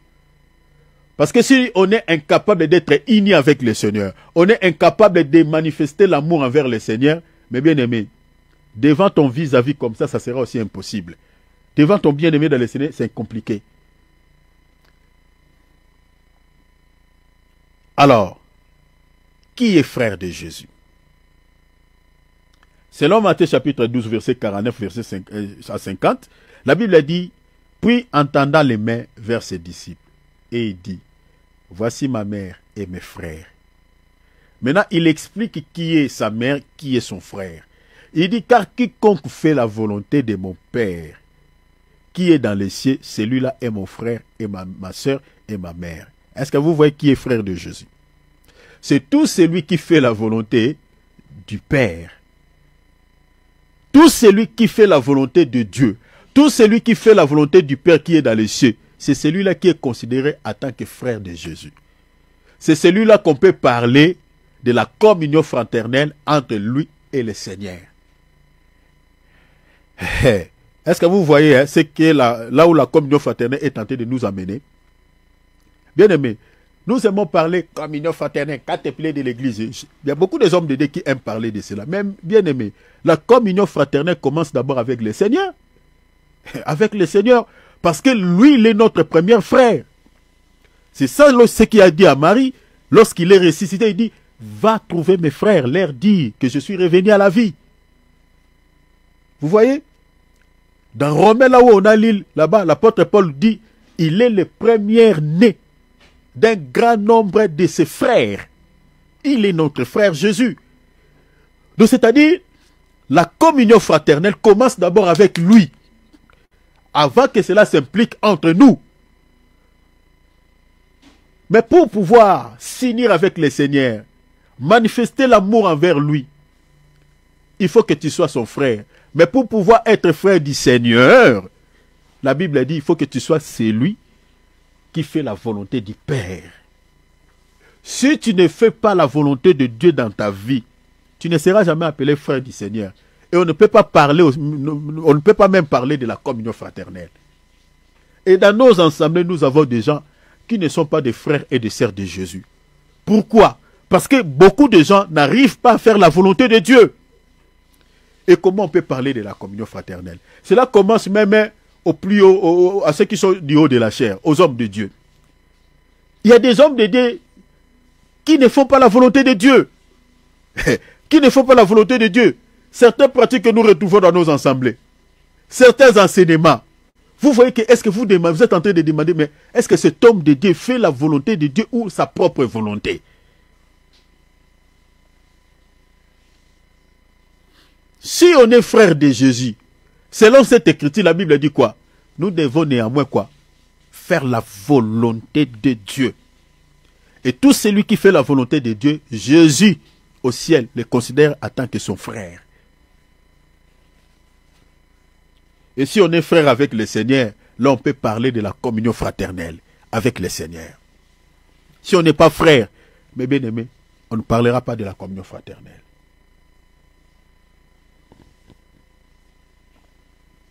Matthieu 7, 21. Ceux qui me disent Seigneur, Seigneur, n'entreront pas tous dans le royaume des cieux. Vous voyez, hein? Ceux qui me disent Seigneur, Seigneur, n'entreront pas tous dans le royaume des cieux.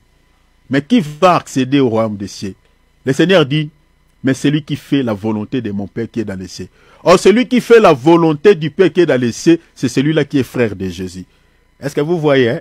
Les gens qui hériteront le ciel, ce ne sont que des frères de Jésus et des sœurs de Jésus. Bien aimé, cherchez à devenir, à être frère de Jésus ici sur la terre. Cherchez à être sœur de Jésus ici sur la terre. Parce que le royaume des cieux est réservé aux frères, aux sœurs et aux mères de Jésus. Et qui est frère de Jésus? Qui est sœur de Jésus? Qui est mère de Jésus? C'est celui qui fait la volonté du Père. Est-ce que vous avez vu ça? Bien aimé, si tu ne fais pas la volonté de Dieu, tu marches selon ta propre volonté. Tu es même ministre de Dieu, mais tu ne fais pas la volonté de Dieu. Quand tu prêches parce que tu veux prêcher. tu prêches des choses qui n'ont rien à voir avec les enseignements des apôtres. Là, tu ne fais pas la volonté de Dieu. Là, tu es mal barré. Tout celui qui est frère de Jésus doit faire la volonté de Dieu. Et les ciels, le Seigneur les réserve qu'à ses frères, ceux qui font la volonté du Père. Est-ce que vous avez vu ça? Mais maintenant, pour faire la volonté de Dieu, premièrement, il est nécessaire d'avoir le discernement. Parce que sans discernement, c'est compliqué de pouvoir faire la volonté de Dieu. Parce que nous voulons tous hériter le ciel. Mais le ciel est réservé aux frères. Est-ce que vous voyez? Aux frères. Parce que nous sommes en train de parler de la communion fraternelle avec le Seigneur. Donc, on ne peut pas parler de la communion fraternelle avec le Seigneur si tu n'es pas son frère.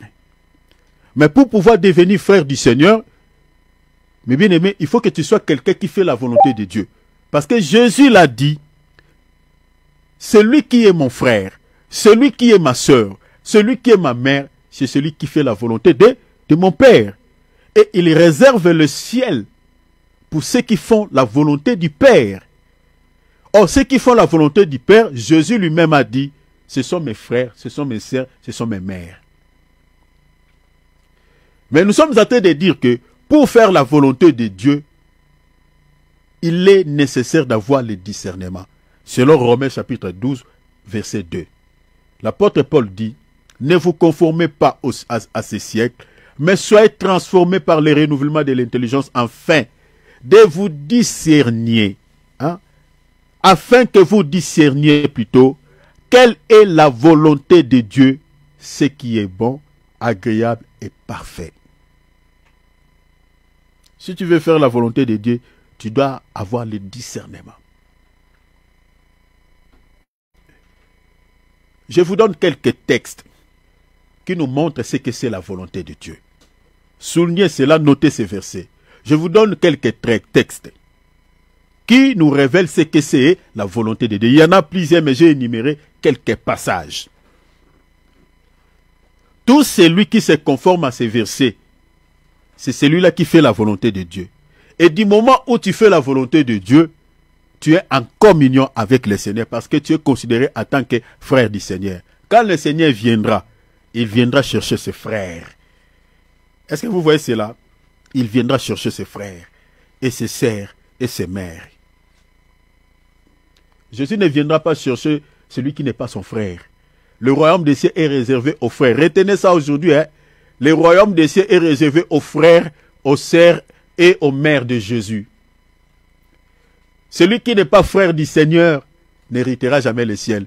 C'est-à-dire, lui n'a jamais tissé cette communion que nous sommes en train de parler, la communion fraternelle avec le Seigneur. Parce que pour avoir la communion fraternelle avec le Seigneur, il faut que tu deviens son frère ou sa sœur. Fais la volonté de Dieu si tu veux devenir frère de Jésus. Mais regardez, qu'est-ce que faire la volonté de Dieu? Peut-être tu peux te poser des questions. Est-ce que je dois avoir toute la connaissance de la Bible de Genèse à l'Apocalypse? Qu'est-ce que je dois faire pour faire la volonté de Dieu? Qu'est-ce que Dieu dit par rapport à sa volonté? Parce que moi, je ne vais pas rater le ciel. Je vais avoir une communion fraternelle avec le Seigneur. Je vais avoir... je vais devenir frère du Seigneur Jésus-Christ. Mais le Seigneur dit, tout celui qui est son frère, c'est celui qui fait la volonté du Père. Maintenant, faire la volonté du Père, c'est quoi? Notons, j'ai énuméré quelques versets. Jean chapitre 6, versets 38 à 40. Jean chapitre 6, 38 à 40. Je vous montre ce que c'est la volonté de Dieu. Faire la volonté de Dieu, c'est quoi? Car je suis descendu du ciel pour faire non ma volonté, mais la volonté de celui qui m'a envoyé. Verset 39. Or, la volonté de celui qui m'a envoyé, c'est que je ne perds rien de tout ce qu'il m'a donné. Est-ce que vous voyez? De ne pas perdre. Donc, un serviteur de Dieu qui fait la volonté de Dieu n'acceptera pas de perdre une brebis du Seigneur dans son église. C'est-à-dire, au travers de l'enseignement qu'il donne, il fera tout pour que les brebis du Seigneur soient sauvées. Est-ce que vous voyez cela? Ici, je ne parle pas de quitter l'église locale. Parce que quelqu'un peut venir à l'église locale, mais il n'a pas les salis. C'est-à-dire l'enseignement que tu donnes, les brebis ont été déjà dispersées. Parce que c'est par l'enseignement que tu peux garder les brebis du Seigneur. C'est par l'enseignement que tu peux accorder la vie. Regardez.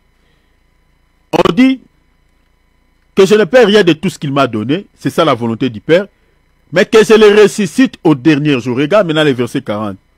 La volonté de mon Père, c'est que quiconque voit le Fils et croit en lui, et quoi? L'égarement, et quoi? La vie éternelle. La Bible ne dit pas et l'argent, et les richesses, mais la vie éternelle, et je le ressusciterai au dernier jour. Est-ce que vous avez vu la volonté de Dieu? C'est ça ce qui veut dire faire la volonté de Dieu. Bien aimé, si vous êtes dans une église où on vous présente un Jésus qui ne peut que vous donner de l'argent, où on vous présente un Jésus qui ne peut que vous bénir quant à la chair, on ne vous présente pas un Jésus qui peut vous donner la vie, les salis de l'âme. Bien aimé, cet homme de Dieu-là n'a jamais été frère de Jésus et il est en dehors de la volonté de Christ.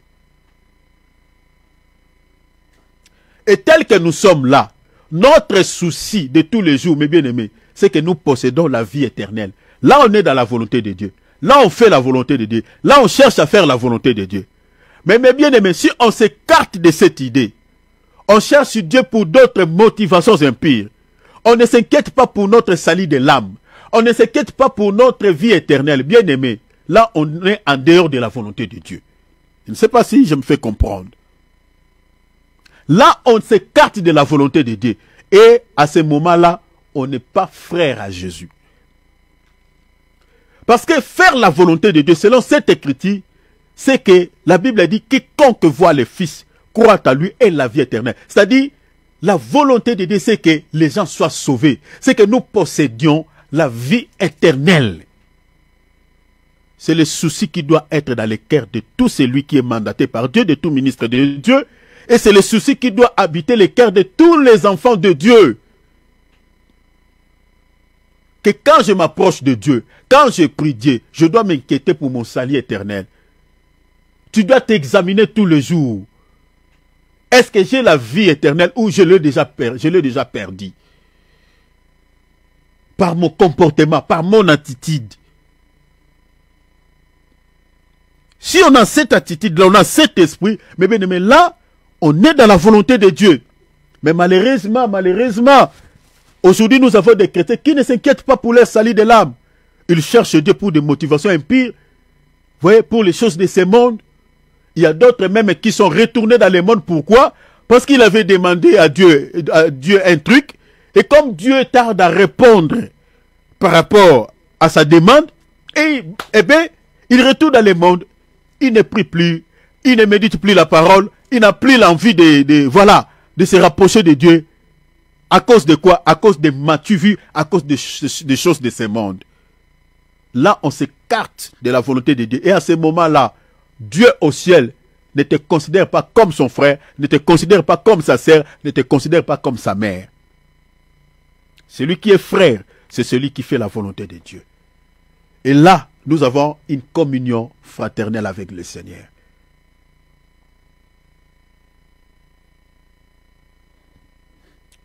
La volonté de Dieu, un autre élément, est de faire également les biens. Quand on fait aussi les biens, là on fait la volonté de Dieu. On est dans la volonté de Dieu. 1 Pierre chapitre 2 verset 15. Car c'est la volonté de Dieu. C'est la volonté de Dieu que, en faisant les biens, vous réduisez au silence l'ignorance des hommes sans intelligence. Qu'en faisant les biens, quand on fait les biens, on est aussi dans la volonté de Dieu. En revanche, quand on fait le mal, mes bien-aimés, on s'écarte de la volonté de Dieu. Et chacun de nous s'examine. Comment chacun se comporte, comment on vit. Le plus grand juge de nos cœurs, c'est nos âmes, c'est notre esprit. Est-ce que vous voyez? Parce que la Bible dit, si vos cœurs vous condamnent, Dieu est plus grand que vos cœurs. est-ce que tu fais le bien? Par rapport à toi-même, est-ce que tu te fais le bien? Par rapport aux autres, est-ce que tu fais le bien aux autres? Ou tu fais le mal? La Bible dit, ne rendez pas le mal pour le mal. Fais le bien. Et quand on fait le bien, même si quelqu'un te fait le mal, rends-lui le bien. Rends-lui le bien. Nous sommes appelés, mes bien-aimés, nous sommes appelés à faire le bien. Même si on te fait du mal, toi, en tant que chrétien, tu ne peux pas rendre le mal pour le mal. Celui qui te fait le mal, tu dois lui rendre le bien. Parce que nous sommes appelés à faire la volonté de Dieu, c'est-à-dire faire le bien. Est-ce que vous avez compris ça? Quelqu'un qui t'insulte, mais bien aimé, toi tu ne l'insultes pas. C'est ça, il t'a fait le mal. Quelqu'un qui a pris je ne sais pas quoi, quelque chose de toi, ne lui fais pas le mal. Nous sommes appelés à faire la volonté de Dieu. Et faire la volonté de Dieu, selon 1 Pierre chapitre 2, verset 15, c'est faire le bien. Tous les jours, nous sommes appelés à faire le bien. Et quand on fait le bien, on fait la volonté de Dieu. Est-ce que vous avez vu ça? Hein? Et à ce moment-là, nous sommes frères de Jésus. C'est-à-dire, on peut espérer à l'enlèvement. Ce n'est pas tous ceux qui disent Seigneur, Seigneur, qui enterreront.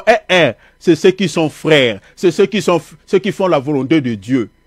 Et puis là, je vous ai dit, mes bien-aimés, quand on prêche sur la communion fraternelle, c'est ça la communion fraternelle. Ça commence d'abord avec le Seigneur. Notre premier frère, c'est le Seigneur.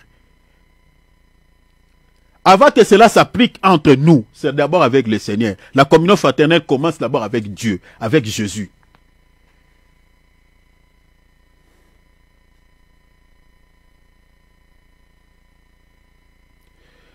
Celui qui fait la volonté de Dieu, c'est aussi celui qui ne vit pas selon le monde et sa convoitise. Est-ce que vous avez vu ça? J'ai dit ceci. Celui qui fait la volonté de Dieu, c'est aussi quoi? Celui qui ne vit pas selon le monde et sa convoitise. Oh, oh, oh, mon Dieu! J'ai envie de pleurer. J'ai envie de pleurer. En regardant les chrétiens que nous avons aujourd'hui, comme nous sommes en train d'aller vers toutes ces fêtes païennes, Noël, Saint-Sylvestre, il y a des chrétiens qui se préparent, qui s'apprêtent déjà comment est-ce qu'ils vont festoyer, comment est-ce qu'ils vont fêter ces fêtes païennes. Ne sachant pas que dans le monde des ténèbres, le diable est en colère contre eux. Il est en train de chercher comment est-ce qu'il va les faire du mal. Ils ne savent pas cela. Ils se laissent dans la distraction. Au lieu de rester dans la présence de Dieu. Au lieu de bénir Dieu qui t'a gardé depuis le janvier jusqu'en ce mois de décembre. Mais il y a des chrétiens déjà qui se poumonnent de chercher l'argent. Avoir voilà, un nouveau téléphone. Avoir voilà, de nouveaux habits. La convoitise de la chair. L'amour du monde. Et inimitié contre Dieu. Regarde ce qui est dit dans Jean. 1 Jean chapitre 2. L'épître de 1 Jean 2, 15 à 17. N'aimez point le monde. N'aimez point le monde. N'aimez point le monde. Ni les choses qui sont dans ce monde. Ni les choses qui sont dans ce monde. Si quelqu'un aime le monde, l'amour du Père n'est point à lui. L'amour de Dieu n'a jamais habité son cœur. Verset 16. Car tout ce qui est dans le monde, c'est quoi? La convoitise de la chair, la convoitise des yeux et l'orgueil de la vie. Hein, vous voyez, avec tous ces nouveaux téléphones, regardez sur les amis que nous avons sur les réseaux sociaux. Nous avons des amis, voilà. Il va montrer à tout le monde. Il me dit, fais-moi, voilà, une belle selfie avec mon attel que j'ai qui a 3 ailes de Satan. Oh mon Dieu. Vous voyez l'orgueil de la vie. Les gens font de belles selfies, de belles photos, vous voyez, avec l'air natel qui coûte énormément cher. Et ceux qui ont des moyens, qui ont de belles voitures, ils font des selfies avec de belles voitures. Ceux qui ont de belles maisons, voilà, dans leur maison, sur les canapés, l'orgueil de la vie. Vous êtes en train de montrer toutes vos richesses pour faire du mal aux gens qui n'ont pas. Pourquoi cet orgueil? Pourquoi? Et souvent, les gens qui ont l'habitude de faire ça, ce sont des gens qui étaient pauvres comme nous, qui n'avaient rien comme nous. Parce que les gens qui ont des moyens, prenons par exemple comme les gens comme des Bill Gates, les gens comme des Jeff Bezos, prenons tous ces milliardaires, comme Mark Zuckerberg, comme Elon Musk. Ils ne montrent pas leur maison, ils ne montrent pas leur canapé, ils ne font pas de selfies pour montrer aux gens les richesses. C'est seulement nous les pauvres qui font ça. L'orgueil de la vie. Pourquoi on fait ça? Tu ne peux pas manger ta bénédiction dans la paix et puis voilà, sans faire mal aux autres. Vous ne savez pas que quand toi tu fais comme ça, il y a d'autres personnes qui n'ont pas encore obtenu ce que toi tu as, ça va leur faire mal. Tu ne sais pas ça en tant que chrétien? Ça va créer des ennuis, créer des soucis dans les cœurs de ceux qui n'ont pas encore possédé ce que toi tu as. Maintenant, pour faire mal aux autres, avec un téléphone qui coûte cher. Maintenant, vous voyez quelqu'un qui achète un téléphone qui coûte $1000, mais lui-même, il dort dans une maison qui coûte, par exemple, une maison il paye, par exemple, 100 euros ou 200 euros par mois. Une maison peut-être où la chambre, le serrure est déjà abîmé. Le lit, le lit peut-être qu'il dort. Le lit n'est pas en bon état, mais il se pourvoit pour acheter des téléphones qui coûtent cher. C'est ça ce qu'on voit, les réalités que nous avons dans ce monde. Des fois, on se demande, mais les gens sont où? Peut-être il n'a rien à faire dans la vie, il est dans la souffrance, mais cet argent-là que tu as acheté, ces téléphones qui coûtent énormément cher, tu ne peux pas prendre cet argent-là et faire quelques business. Réaliser quelques projets avec. Surtout ici, je suis en train de m'adresser à mes sœurs. Les téléphones iPhone là qui coûtent plus de 1200 euros. Mais tu verras que il n'a pas un emploi. Il est dans la détresse, il est dans la souffrance. Mais il a fait des économies pour avoir que ces téléphones. Tu ne peux pas fournir ces efforts pour avoir cet argent et aller créer quelques business. Commencer même quelque chose dans la vie. L'orgueil de la vie. Regardez les amis que nous avons sur la toile. Regardez, ils font des photos avec, voilà, des natels qui coûtent énormément cher. Certains, avec des véhicules qui coûtent énormément cher. Dans des maisons, ils montrent sa maison. Faire du mal à ceux qui n'ont pas. L'orgueil de la vie. Tout ce qui est de ce monde, la Bible est la convoitise de la chair. L'esprit de vouloir toujours posséder. L'envie. La convoitise de Dieu est l'orgueil de la vie. La Bible dit quoi? Ne vient point du Père. Hein? Quand vous avez ce genre de comportement, sachez-le, ne vient pas du Père, mais ça vient de qui? Ça vient du prince de ce monde. La Bible dit, mais vient du monde. Et le monde passe et sa convoitise. Mais celui qui fait la volonté de Dieu, celui qui fait la volonté de Dieu demeure éternellement. Voilà pourquoi je vous ai dit, tout celui qui fait la volonté de Dieu, c'est aussi celui qui ne vit pas selon le monde et sa convoitise. Est-ce que vous avez vu ça? Donc si tu te dis que toi tu es dans la volonté de Dieu, tu fais la volonté de Dieu, tu es le frère du Seigneur, bien aimé, tu dois te déconnecter de ce monde, tu dois te déconnecter de la convoitise de Dieu, de l'orgueil de la vie, de la convoitise charnelle. Là, tu fais la volonté de Dieu. Mais si tu es ami en ce monde, tu aimes ce monde plus que Dieu, tu as la convoitise de la chair, tu es toujours, voilà, tu veux toujours posséder les choses de ce monde. Tu fais même des économies pour avoir je ne sais pas quoi, tout ce qui est de ce monde. Cher enfant de Dieu, attention. La convoitise de la chair, la convoitise de Dieu, l'orgueil de la vie. Mais bien aimé, ne vient pas de Dieu. Et tout celui qui est dedans, il est hors la volonté de Dieu. Si vous lisez par exemple dans Jacques chapitre 4 verset 4, qui est un adultère selon Dieu? Parce que les gens pensent que l'adultère physique c'est ça ce qui est péché. Mais il y a des gens aussi qui sont des adultérins sur le plan spirituel. Et l'adultère sur le plan spirituel c'est quoi? C'est aimer le monde, savoir l'amour du monde. C'est avoir la convoitise de la chair dans son cœur. C'est avoir la convoitise des yeux dans son cœur. C'est ça un adultère selon Dieu. Jacques chapitre 4 verset 4. Et tout celui qui aime le monde, qui a ces choses dans son cœur, s'est fait ennemi de Dieu. C'est ça ce que le texte dit. Et là, on est mal barré. On est hors la volonté de Dieu. Bien aimé, le ciel. Quand on ne respecte pas ces choses, mais bien aimé, on est loin du ciel. On est loin. Vous voyez la communion fraternelle. Hein?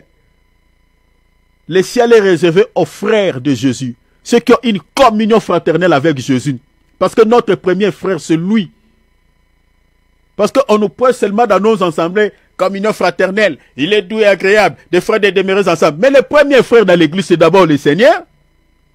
Lorsqu'il est ressuscité, il a dit à Marie, allez dire à mes frères que je suis revenu à la vie. Paul dit aussi, il est le premier-né entre ses frères. Donc quand on parle de la communion fraternelle, parce que le mot fraternel, comme je viens de dire, ça parle des frères, fraternité. Notre premier frère, que nous tissons la communion fraternelle avec, c'est Jésus.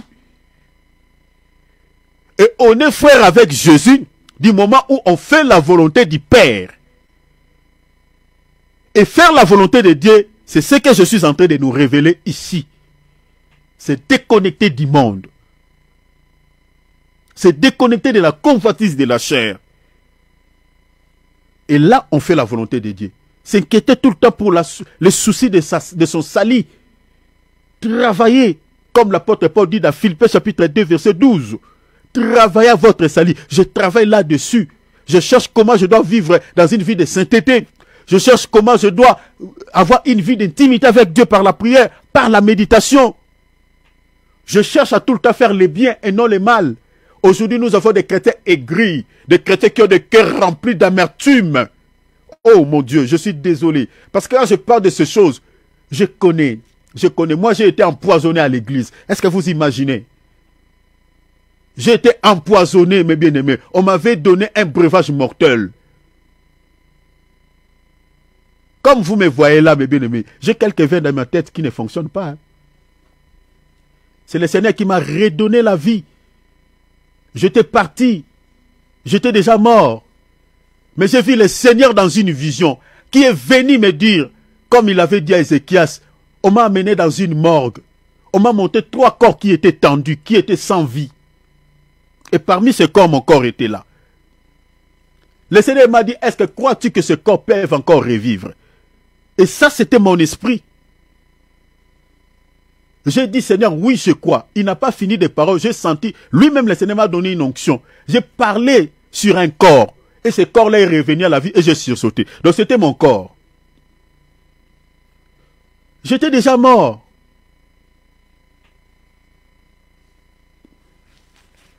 Tout le temps, les gens me voient avec papier mouchoir quand je suis toujours... Il y a là un peu des larmes qui coulent sur mon œil. J'ai toujours le papier mouchoir. C'est à cause de quoi? Je n'étais pas né comme ça. J'ai mon œil qui coule tout le temps. C'est à cause des faux frères. Comme l'apôtre Paul dit dans Galates, chapitre 1er, chapitre 2, je crois. À cause des faux frères que nous avons dans nos assemblées. Nous avons des infiltrés, nous avons des frères qui ont des cœurs aigris. Bien aimés, soyons prudents. Dans nos assemblées locales, nous avons des faux frères. Nous avons des faux sœurs, des fausses sœurs. Il y a des serviteurs de Satan, des gens qui ne sont pas frères à Jésus. Mais bien aimé, la communion fraternelle, ça ne commence pas d'abord avec nous. Ça commence d'abord avec le premier frère de l'église, Jésus. Bien aimé, si on est incapable d'être frère avec Jésus, entre nous là, c'est impossible. C'est impossible. C'est impossible.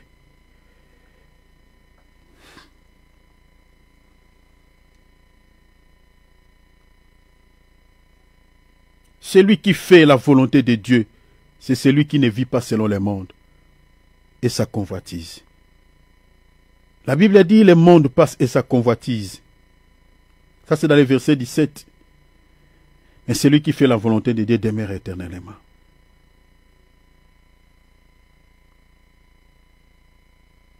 Faire la volonté de Dieu, c'est aussi faire de bonnes œuvres.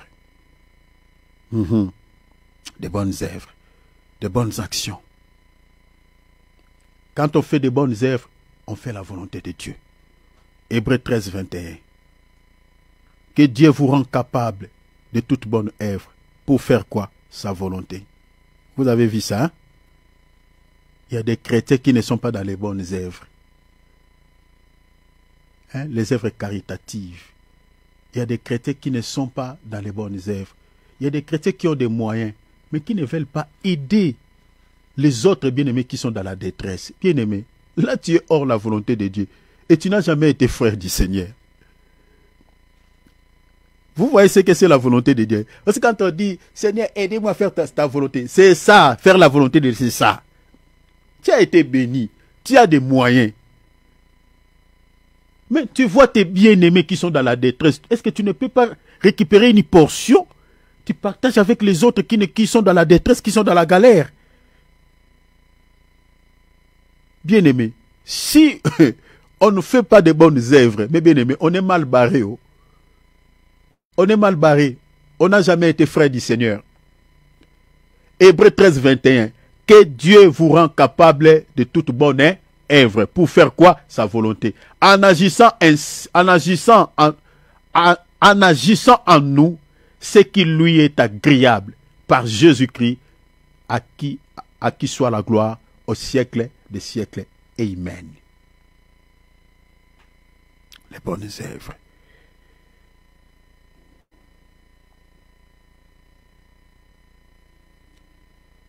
Faire la volonté de Dieu, c'est aussi mener une vie de sainteté. Je vais m'arrêter là, parce que mon temps est fini. Faire la volonté de Dieu, c'est aussi mener une vie de sainteté, une vie de sanctification. Cher enfant de Dieu, si tu vis dans une vie sale, dans une vie de dérèglement, tu es hors la volonté de Dieu. Et du moment où tu ne fais pas la volonté de Dieu, tu ne peux être frère de Jésus. Parce que Jésus a dit, comme on a lu dans Matthieu, il dit, qui sont-ils mes frères? Qui sont-ils mes sœurs et mes mères? C'est ceux qui font la volonté de mon Père. Et faire la volonté de Dieu, c'est aussi vivre dans une vie de sainteté. 1 Thessaloniciens, chapitre 4, verset 3. 1 Thessaloniciens 4, 3. Car voici ce que c'est que la volonté de Dieu. Je répète, car voici ce que c'est que la volonté de Dieu. Votre sanctification. C'est que vous absteniez à l'impudicité. Vous voyez la volonté de Dieu. C'est écrit noir sur blanc. On n'a pas besoin d'interpréter. C'est ça, faire la volonté de Dieu. Quand on vit dans une vie de sainteté, quand on vit dans une vie de sanctification, mes bien-aimés, automatiquement, tu es dans la volonté de Dieu, tu fais la volonté de Dieu. Quand tu fuis le péché, quand tu fuis tout ce qui est impur, là tu fais la volonté de Dieu. Vous voyez Matthieu chapitre 7, verset 22. Ce n'est pas tous ceux qui disent Seigneur, Seigneur, Seigneur, Seigneur, qui entreront dans le royaume des cieux, mais c'est celui qui fait la volonté du Père. Et faire la volonté du Père, c'est ça. Ce n'est pas à force de prier. Ce n'est pas à force de dire que j'aime Jésus. Non. Celui qui entrera, c'est celui qui fait la volonté de Dieu. Et faire la volonté de Dieu, c'est de mener une vie de sainteté. Et quand tu fais ça, tu vis dans ça, là, tu es frère de Jésus. On peut dire que toi, tu vis en communion avec le Seigneur. Vous voyez la communion fraternelle? C'est ça. Et quand on a une communion, c'est-à-dire, on a déjà, la communion fraternelle commence entre nous avec le Seigneur. Donc, du coup, cela peut s'appliquer entre nous. Vous voyez, dans l'église. Est-ce que je ne sais pas si vous avez vu ça. Donc, si, déjà, avec notre premier frère Jésus, on n'a pas une communion fraternelle avec lui, c'est impossible, mes bien-aimés, de parler de la communion fraternelle entre nous. C'est impossible. C'est comme quelqu'un comme Jean, l'apôtre Jean a dit. Quelqu'un qui se dit qu'il aime Dieu, mais qui déteste son frère qui est à côté de lui. Ah mais non. Comment tu peux prétendre d'aimer Dieu, mais tu détestes ton frère qui est à côté de toi? tu es un menteur. Donc, c'est-à-dire, tout celui qui se dit il aime Dieu, qu'il ne voit pas, c'est le signe révélateur qui explique que lui, il aime Dieu. C'est lorsque nous voyons cette personne aime aussi son frère.